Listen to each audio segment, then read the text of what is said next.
gonna say something, but I was like, well, I like won't. it because she's 35, and I'm loving it. Yeah, no, but I mean, like I said, an epee experience is everything, and that's why you see Sauce continually in the 4. Like at this point, it's almost like a top 8 result for her. Is like, oh, what happened? But she's been just so unbelievably consistent over this past. Oh, there's Courtney. Ah, yeah, girl.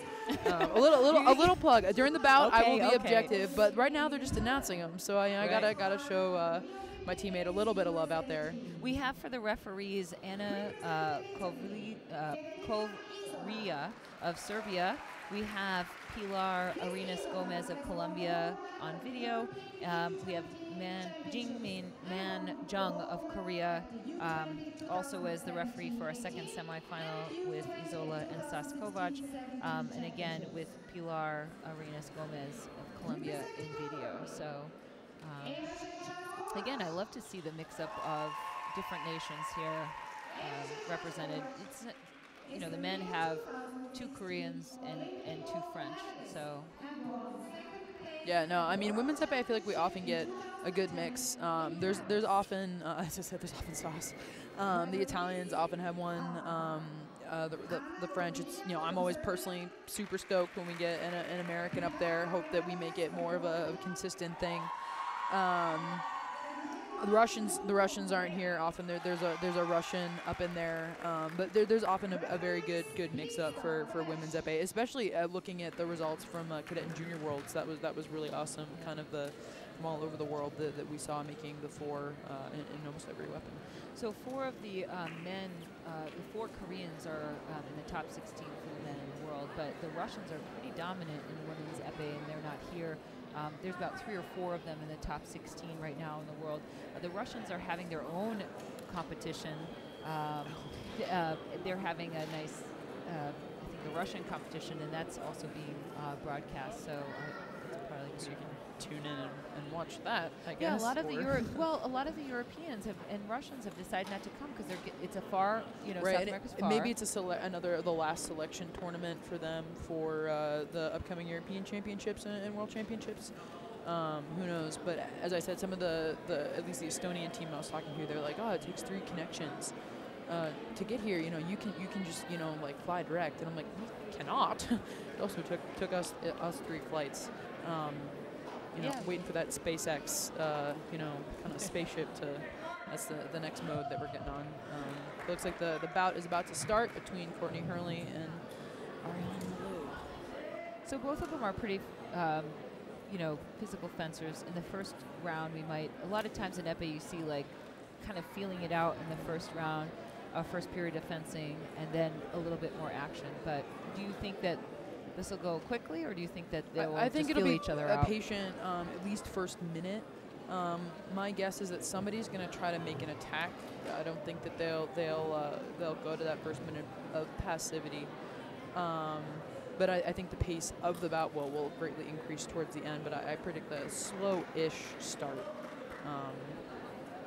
Maybe not quite as slow as we saw earlier with you and Soon. Yeah, I wouldn't say slow, but you and not slow, but like that patience. Both of these fencers, at least today, are feeling very confident in their attack. We talked about Yuen's Sun and how she uses passivity as one of her tactics in a game, and going into it, okay, maybe the first period we're going to go passivity, and so you talk it over your coach. Yeah, so it becomes a game. Yeah, neither of these fencers. That's not their go-to. Like, oh yes, like this first passivity. No, they both they like to fence. They enjoy that conversation a bit more. But yeah, so initially passive. Oh, and there we go. Courtney with that 4. Courtney with that 4. they're both about that 4. So who could parry 4 better? So all of the parries. Yeah, I know. Right. So all the parries have a number. So in case you're just watching, and epee is a great way to start watching fencing because when a light goes off, you can see it on the mask and on the piste. It's their action. And both lights go off. Both fencers get a touch. And the parries are numbered so that when we say, whoa, they've got a 4, it means that they're closing their line to their body. their chest, Yeah, probably more specific. Yeah. So fencing at a bit of a closer distance than I think we've seen other people. At least since we've been following MALLO all day, kind of Courtney putting that pressure on. Ooh, following through. Ariane not committing. Nice touch. It's pretty amazing. Courtney's Hurley's been. She struggled a little bit in the pool yesterday. I remember seeing her lose to one of the Japanese girls, and today her point is just hitting every target she's going to. Yeah, I mean, but I think that every day is a new day. You know, and nice touch with that 4. But you know, she did go 5-1, so it's like I think that first bout in pools can often be like beginning of the competition, you know, but then your nerves kind of settle and you pick it up, and she certainly has. And then, you know, regardless of what happened yesterday, today's a new day, almost like a new competition. So as long as you can kind of refocus and reset with a positive mind frame, you know, really anything can happen. The U.S. team just won the team competition at the Dubai World Cup, the last World Cup. Do you think that helps with her confidence? I mean, certainly Courtney fenced amazing throughout that whole day. Was especially against nice double touch again through that 4. Especially against the final against Russia, she was. So there we see it again. Nice. Courtney's right on top of it with that close distance. Yeah, keeping that distance. It's close. Again, this is a closer distance than I've seen anybody fence MALLO all day. But yeah, so I think Courtney gained some confidence in that team event, and it certainly, you know, she's been fencing very well all day. She, you know, in the first 2 minutes of this semifinal match, she's also been fencing very well, very patient. Yep, that's that same touch, that 4 closeout. She's really riding that high outside line. Ariane trying to come in. There it is. We can see the Hurley closeout of 4. Was it 6? I think it was 6. Yeah. But she seems to be hard to hit with that closeout. She's got her arm way out. Yeah. She's really. I mean, I'm a personal fan of keeping my arm out all the time. But yeah, she's really owning that high line, being very strong. Ariane MALLO seems to be struggling a bit with what action to. A nice yielding 4, I think. Hard to see from this distance. So there it is. So fencers can know what the yielding 4 is, because I have no idea. Oh yeah, sorry. So basically, both fencers their blades clash together. Ariane in 6, and I guess it was more. Sorry, a resisted parry. And Courtney in 4, but basically Courtney was changing the leverage of the blade so that the end of Ariane's blade was on the kind of near the bell guard of Courtney's blade, giving her the optimal leverage to then punch through to the target. Basically just changing the physics in Courtney's favor. Nice. Said like a Princeton graduate. We so we're going to the break here. We have this dominance in the first round, 6-1. I loved it. There's a lot of action here, a lot of dominance by Courtney Hurley. She's got her tip is on. She's getting these closeouts. It doesn't seem MALLO knows what target to go to, and MALLO's been on point. I mean, before she met up with Courtney Hurley. So what do you think that MALLO should do? What do you think her coach is telling her? I would guess that her coach is telling her, like, okay, like, that Hurley is owning that high line. MALLO has been going with a lot of one-tempo actions. So I would guess, you can see right there in that replay, one-tempo action. So my guess is that he's telling her to go with a 1-2 action. And then kind of countering that, my guess is that Hurley is going to keep owning that high line. And then just stepping very strongly into the attack, because at this point, up by 5 points, she can afford to get those doubles. And Courtney is so strong on that blade that she could most likely, if she does, if Ariane is going 1-2, Courtney can probably just close the line second time. Well, you said it too, that it seems like Courtney Hurley's making the distance really, really close against MALLO, and that seems very intentional. Yeah. So MALLO maybe making the distance a little bit longer, giving herself some more space to find a different tempo. That can be difficult to do, though, because in order to do that, MALLO would have to pull the distance, and so Courtney can just eat it right back up until MALLO's at the end of the strip. So it's a tricky game to play. But yeah, you can actually see here that the distance is a little bit bigger And we know, or at least today, that's how MALLO has liked to fence. So we'll see if it can make if it can be the difference here.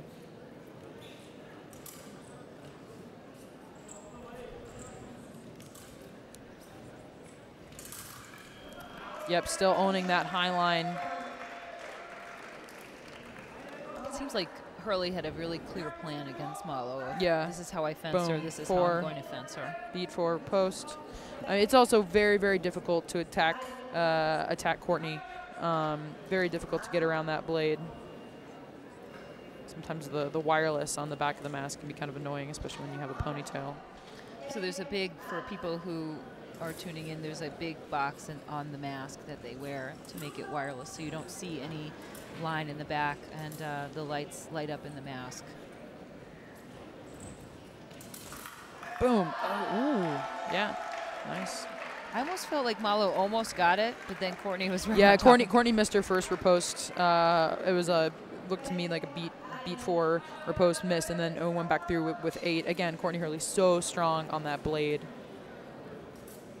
Very, very difficult to kind of get through that wall of blade. When someone throws you off your game, it's difficult to make a comeback. I think, and that's kind of what we're seeing here with MALLO. Is she's done one action very well today, moving around and able to do it on anywhere on the strip, but having trouble executing it here. It's Courtney, I think, had a very good plan going into this bout, and she knew, okay, this is what MALLO likes to do, and I'm going to take it away from you, and I'm going to own this. I'm going to make your action mine. Putting the onus on MALLO to really change it up and come up with something else. So she seems to be struggling with that a bit at this point. And again, Courtney fencing her game so well. She's been using that as kind of that same action in defense, now kind of changing it to the offense into MALLO's preparation. Beautiful attack there. Courtney HURLEY's sister, Kelly HURLEY, is in the top 16 in the world. This will certainly boost Courtney, yeah. Courtney up. Yeah, she'll probably be in the top 16. After this, I think she was pretty close. Then we have Pan Am Championships in 2 weeks to kind of, we'll see some movement after that. Oh, here we go. First single light, I think, for And that helps MALLO. turn it around sometimes. So MALLO still is in the game. We still have another period left. We've got 1 minute in the round, in the second period. So, you know, getting that one touch sparks some confidence here. Right, yeah. I mean, especially since MALLO's 2 previous touches had been doubles, kind of getting that single. We'll see if she maybe figured something out. See if there's a plan percolating. But again, Courtney, very difficult to attack, so strong in that blade. And doubles, again, we have doubles in epee, unlike in foil and saber, working very well in HURLEY's favor right now. It helps to keep the lead, so Courtney's right on top of that every time MALLO stepping comes very forward. strong into that attack, owning that outside high line very, very nicely.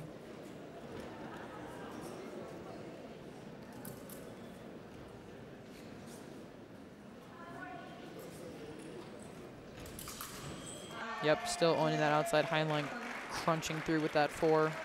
That body language too, you know, so there MALLO comes forward and Courtney's right on top of it into that, as you said, the high line. You know, MALLO, you can see her body language, and I watch body language as a commentator, and it's just like, is this person going to be able to come back? And yeah, I mean, it's hard being down 12-4 when you're on the big stage. It's, you know, I can see MALLO's a little frustrated right now, clearly wanting to go to that 1 minute break to reconvene with her coach. Maybe hash out a new plan at this point. So I think it's important too, you know, to keep working and trying, and maybe it's a little out of reach, 8 touches, but still, you're still learning. Yeah, I mean, you definitely at this point in the game, you know, MALLO's got nothing to lose, so might as well, like, you know, throw some things out there and see what sticks, see what lands. I think for HURLEY, it's really a matter of staying strong and confident in that outside line. MALLO's really going to have to try something else if she wants to turn this around. Boom.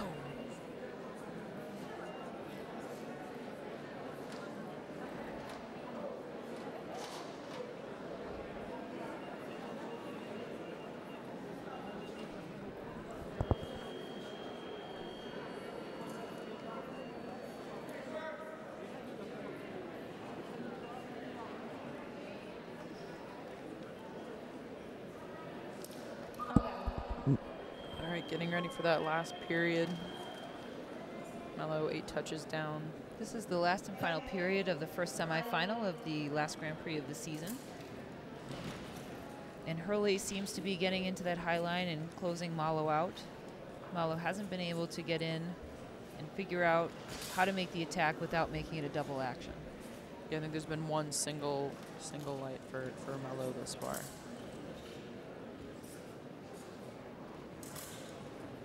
And Courtney sticking very strong to that game plan. Double works in Courtney's favor at this point.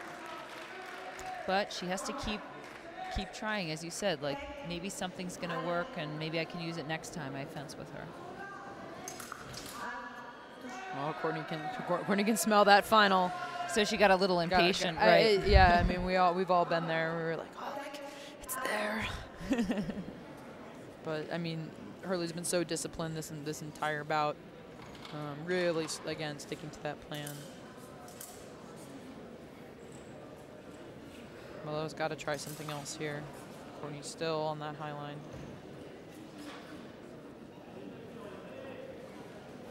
Because at this point here, it's a time game too. 2 minutes left. MALLO. That's an excellent touch. Yeah. Changing it up a bit. But it's hard at this point for MALLO to rely on Courtney attacking. She's got to really make something happen here. Still down by 6. 2 minutes remaining.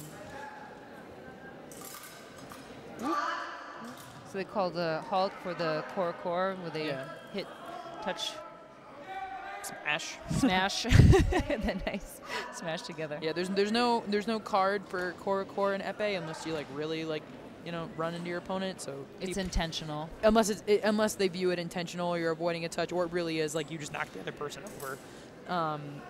So people do collide a little bit more readily than in the other two weapons. Again, MALLO not getting where she needs to go here, trying to go down. Yep, and Courtney getting it. Just forcing that tip forward. She's like, I know I can get this touch.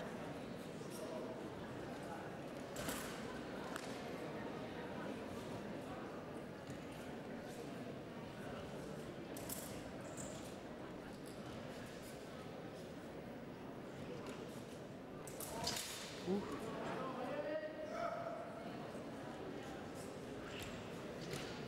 Courtney being very patient. Ooh, just missed that riposte. But time and touch is still working very much in HURLEY's favor at this point. Just missed right over the back. She knows it. She's almost there.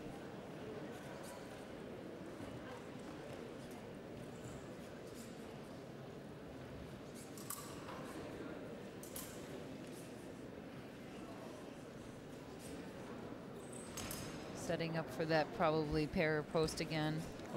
Just waiting for Ariane to attack so she can own that high line. Missed that counterattack by just a little bit. But time really in a crunch now for MALLO. Whoop, through that 8. It's good that HURLEY's being a little bit more patient. She's got time on her side, but at the same time, that's 47 seconds. It's a touch every. Well, it's a down 5 touch is about a touch every 10 seconds. So MALLO's got to like mobilize a little bit and then be careful of the doubles. And there we go. Post. Courtney HURLEY has ended the season pretty strong. You guys, the U.S. team won the team event at the Dubai World Cup. Ariane MALLO did an amazing job. You know, she may have looked frustrated here, but she did an amazing job